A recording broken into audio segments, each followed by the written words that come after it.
This is the Dell G3, a 15-inch entry-level gaming laptop. There have been several iterations of the G3, but from what I can gather, this model was released sometime in the third quarter of 2018. Now the thing of most interest to me is the GTX 1050 Ti 4GB mobile graphics card. It's special to me because the first laptop I bought had one of these.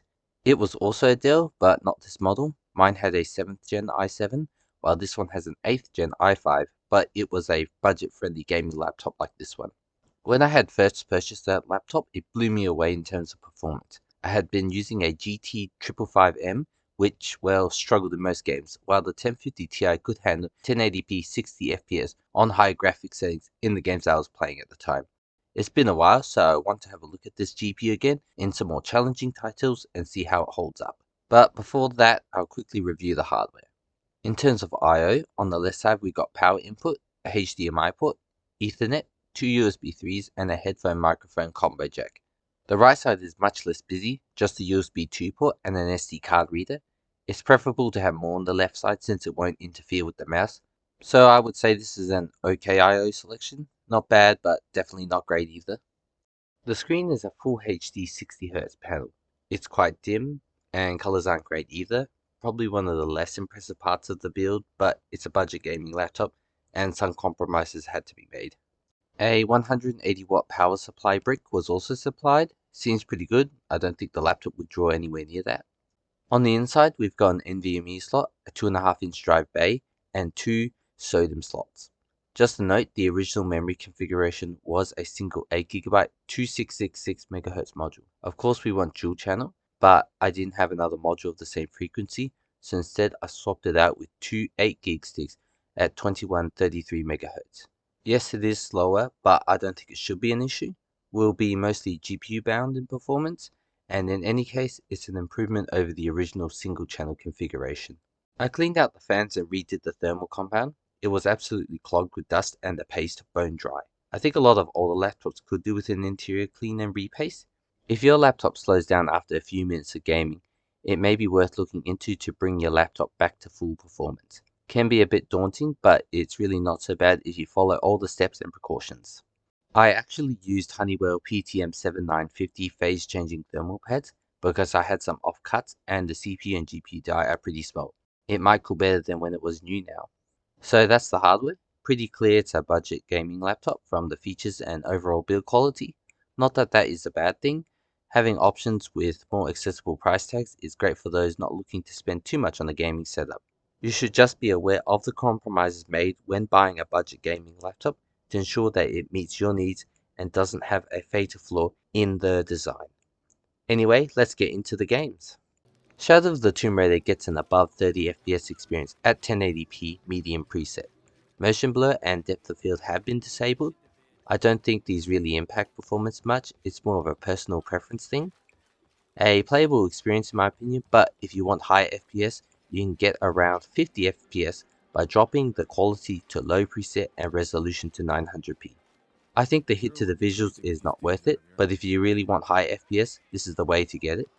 You could further drop quality settings and resolution, but it will further damage the visual quality, so I would not recommend. Doom Eternal falls short of 60 FPS at 1080p low, and it really dips quite hard during the more intense moments. The area here is especially noticeable. A solid 60 is really desirable for the fast-paced gameplay of Doom Eternal.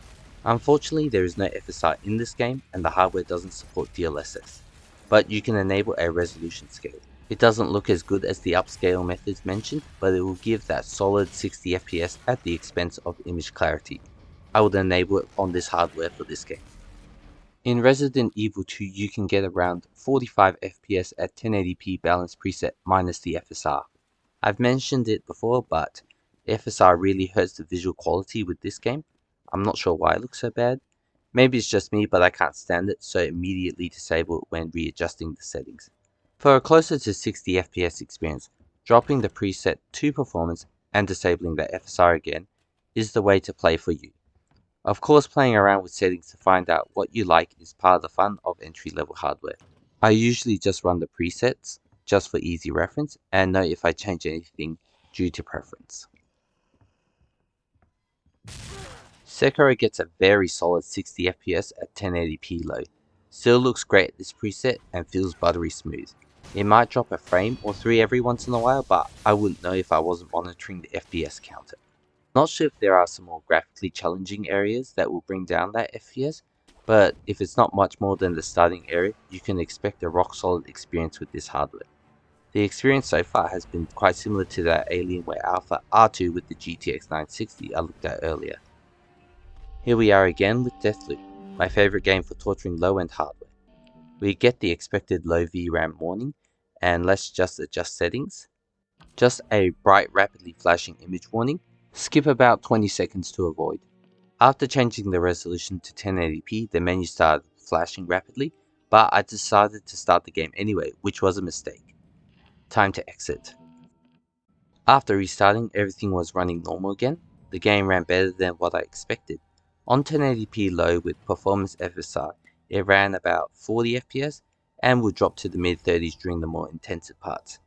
This actually seems like a decent experience, but maybe my standards have just been lowered from previous experiences of this game on low-end hardware. I have found that you can also enable adaptive FSR and set it to a target of 40 FPS. This would mean that at less demanding times it will be upscaling from a higher resolution and look clearer. This would also limit the fluctuations in FPS, which would make the game less jarring in my opinion.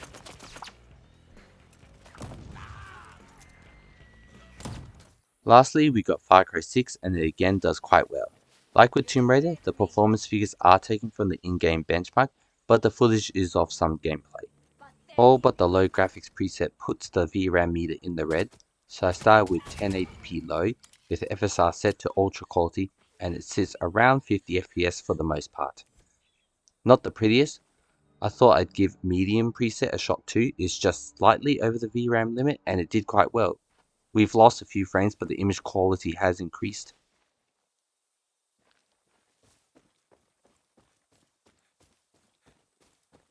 Just out of curiosity, I wanted to try without FSR and it did sit above 30 but it felt considerably worse, so I think FSR is a bit of a must with this hardware at 1080p. And that concludes the game tests. It's been a few years since I've used a 1050 Ti laptop and it still impresses me now.